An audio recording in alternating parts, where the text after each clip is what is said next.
1953. American author Walter Lord expounded upon a colossal investigation to collect in meticulous detail all the otherwise very scattered facts about the now legendary White Star Line passenger ship, the Royal Mail steamer Titanic. In 1955, A Night to Remember was born, and I think we take for granted all the information so readily at our fingertips about the Titanic, and especially the night of the disaster. There was so much hearsay and speculation before Walter Lord specifically compacted it all in a fairly short book when you think about it. When Walter Lord initially compiled all this information from so many different sources, by the way, old newspapers, over 2,000 pages of testimony from the British Inquiry alone, there was an additional 1,100 pages from the US Senate hearing, his own personal interviews with survivors.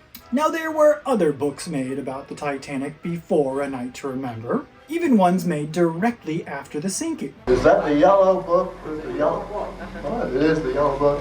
Yeah. Well, that was one of a number of books that came out very soon after the disaster. Was sold not in bookstores but in by door-to-door salesmen. They would walk with a dummy of the book, and then you would order it through them, and it would eventually come in the mail. I have several copies of the book itself, and also of the order book, which is sort of the model of the book.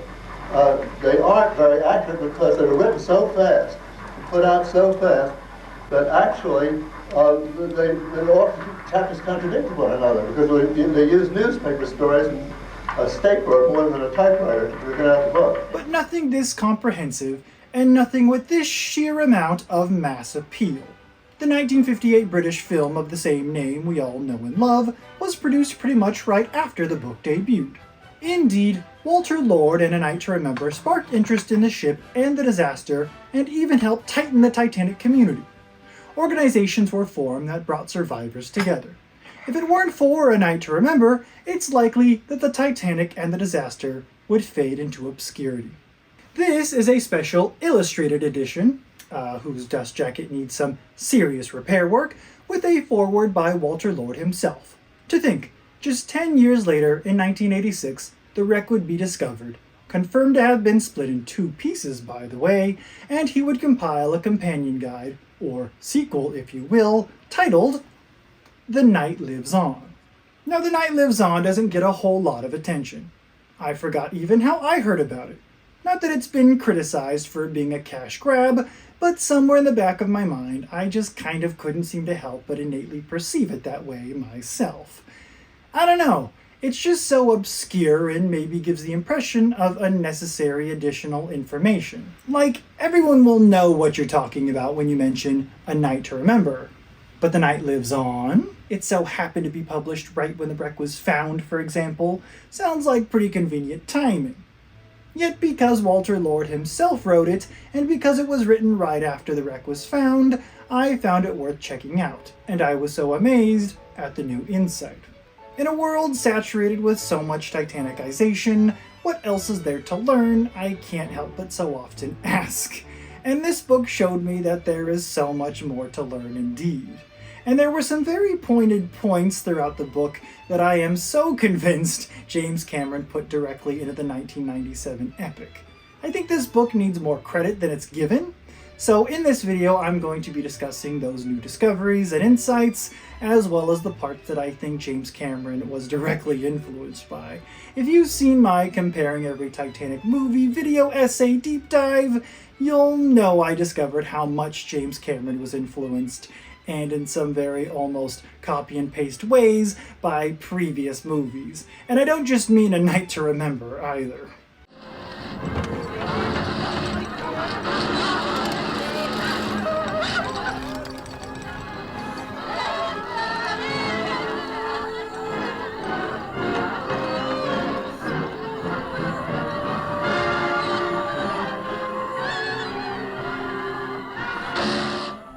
Isn't that just too on the nose? Like, I can't get over that. Why aren't more people talking about this copy and paste scene from the 1943 Nazi Titanic film?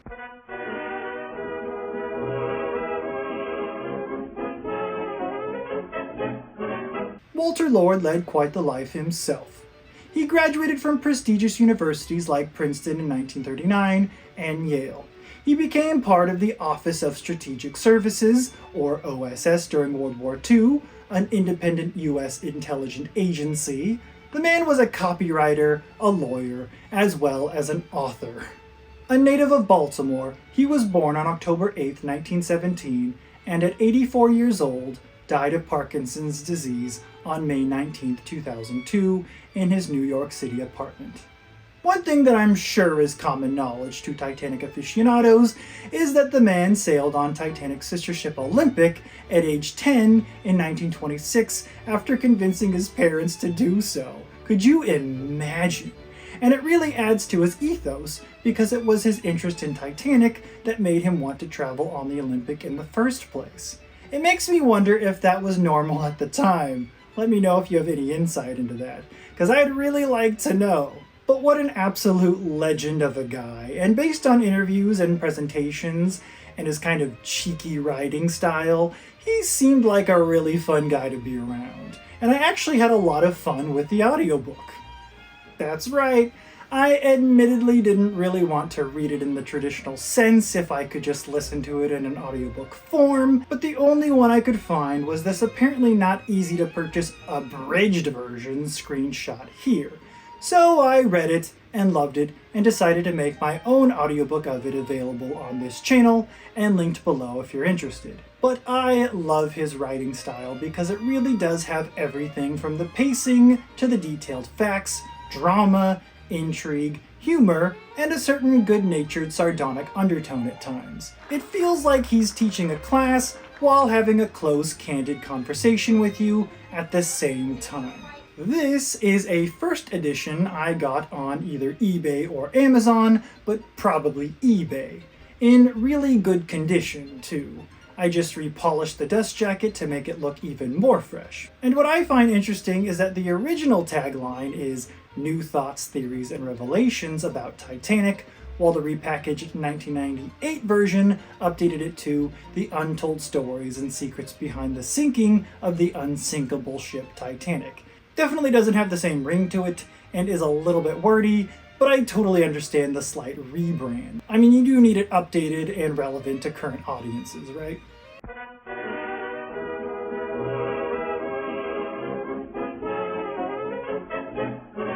Now, there are some things in The Night Lives On that are not new anymore, and I think largely due to how this very book was incorporated into the 1997 film on top of the absolute plethora of documentaries and YouTube videos published after the wreck was discovered, and especially after the 1997 movie sparked even obsessive interest for an entire new generation, including the question as to where the unsinkable claim came from, the near collision on April 10th with the much smaller Oceanic and New York, the exact location and impact of the gash from the iceberg, the shots from crew members during the 11th hour, if you will, and of course the discovery and constant rediscoveries and constantly updated insights about the wreck and consequently more technical details about exactly how the ship broke in half and sank. I'm more of a Queen Mary guy. I'm more into the 1930s ships. I'm one of those. So I feel like dedicated Titanic fans and aficionados might already have a lot of details presented in this book already deep within their own heart zeitgeist. But it's largely because of A Night to Remember and The Night Lives On why we probably do have these things so etched in our inside and knowledge of the Titanic. Like chapters 3 and 4, which go into the ship's construction and what exactly the launching was like. I was always under the impression that no one was there, and it was a very silent affair based on things I'd seen and read, but it looks like, while it wasn't the opening scene of the film A Night to Remember, love Walter Lord's meta-commentary there by the way, it still was very festive, and we learn a bit about the history of the Ismay family while we're at it, and the meta-criticism about the ship's name and influence from several different Irish newspapers of the time. And I love the insight on the ship's sailing day. I feel like it's fairly common knowledge, depending on who you're talking to, that the Titanic was overshadowed by her sister Olympic, which had already made the grand impression we're kind of inadvertently led to believe Titanic did. But it was still an exciting event of a day, just a very local one. I love how Lord describes the crowd as a knowledgeable crowd, almost professionally observant, and not at all given to singing or cheering. Southampton was a seafaring town after all, and it really makes me look at a few pictures we have in a totally different light now. Look at how comfortably casual that guy is right there, for example. We get quite the extensive backstory on Captain Smith. I didn't realize how much of a celebrity captains were in the Victorian and Edwardian eras. According to Walter Lord, a lot of people would decide the ship to sail on based on what captain was overseeing operations. And Smith was way up there in popularity and in reputation as well, as you'd imagine, keeping a tight ship but never raising his voice. Our coterie is probably my favorite chapter, and I think the 1953 film actually illustrated the fun Edwardian groups that gathered together on ships really well.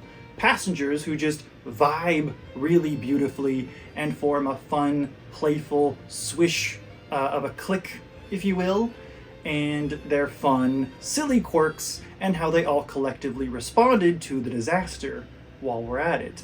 With a follow-up in one of the last chapters, chapter 16, Why Was Creganer Disqualified?, about where they ended up and how their lives were affected afterward. And on that note, Lady Duff Gordon, what a strong, feisty woman. Very much a Joan Crawford of her generation as far as her ambition and grit are concerned. Mrs. Henry B. Harris, who lost her Broadway producer husband, found amazing woman empowerment and made a significant impact on Broadway and women in power, who became as filthy rich as could be until the stock market crashed in 1929. I absolutely love Walter Lord's description of his interaction with her in interviews.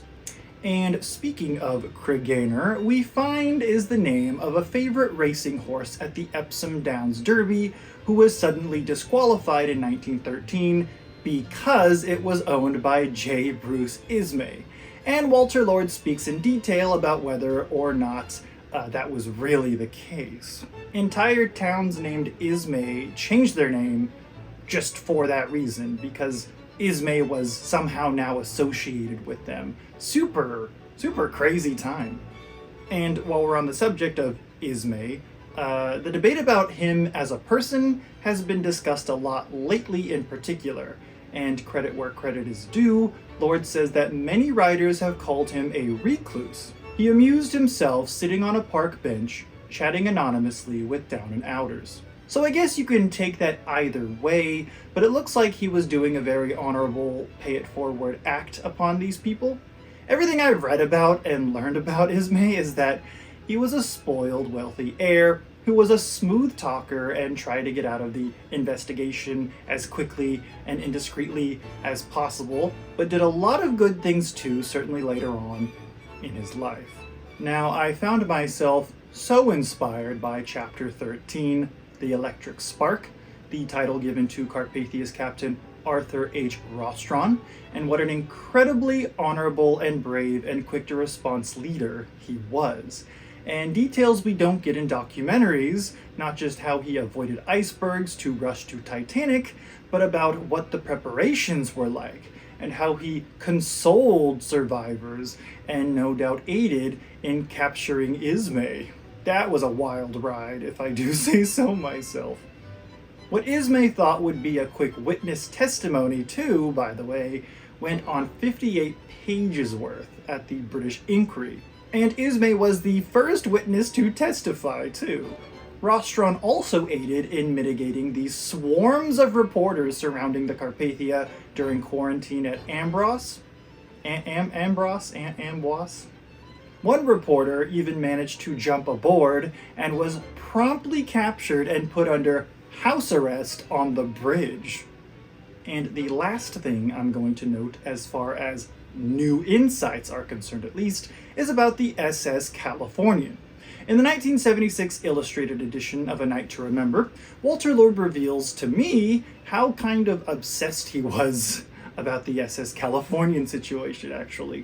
The 1976 version has some minor corrections, he states, but after re-examination, he states as well that he still felt the overwhelming weight of evidence put the Californian on scene, and the longest chapter of the book, which really isn't saying much because it's overall pretty short for everything that's packed in there, a total of 262 pages long, and it reads like a thrilling short story, this chapter.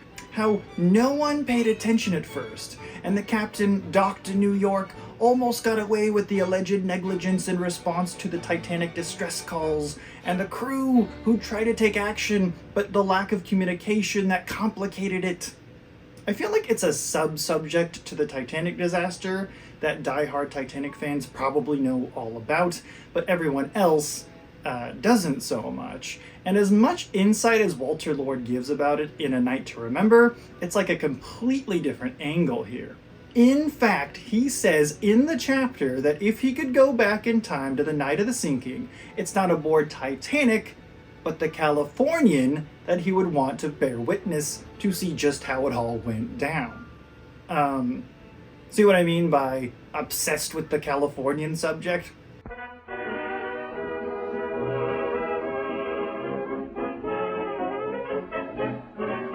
So in my research, I've come to surmise that the reason James Cameron took such direct influence from The Night Lives On in particular is because Walter Lord, big surprise, was a consultant for the filming. Like, how did I not consider that at all? Lord talks about 7 members of the crew known as the Black Gang, and I speculate Jack and Fabrizio's rush once they won the third-class ticket at the bar during a lucky-handed poker game. Very lucky hand. Was influenced by it. It's just too good of a parallel, and if it was directly influenced, I absolutely love the integration. The ice warnings have always been a staple well before the 1997 film, but I think the insight further procured in the book on Chapter 6, Everything Was Against Us, was directly influenced. There are some word-for-word interactions copied directly from this chapter. Flat calm, as one example, and the details in the moment of the collision illustrated in vivid composited live-action shots in the film. In fact, some deleted scenes from the film reflect the ice warnings investigated in this chapter all the more. And maybe it's all just on record, and Walter Lord copied it into this book his own self, but it just looks that way to me. Certainly, and blatantly as far as I'm concerned, parts of Chapter 9, What Happened to the Goodwins, Chapter 10, Shots in the Dark, and Chapter 11, She's Gone, was implanted directly into the movie. From men being led into lifeboats depending on what side of the ship they were on, be it port or starboard. There's one on the other side letting men on. Well, then that's our play. The perception of lifeboats being seated according to class. Will the lifeboats be seated according to class? And the crew ordered to check for ways out from gangway doors below. The cool their heels statement. Care for a drink, sir? Hey, Sonny. Miss. What's doing? You got us all trussed up here, and now we're cooling our heels. And where the gunshots came from, and from which officers. Though the movie did take some Hollywood epic-esque liberties some of the time,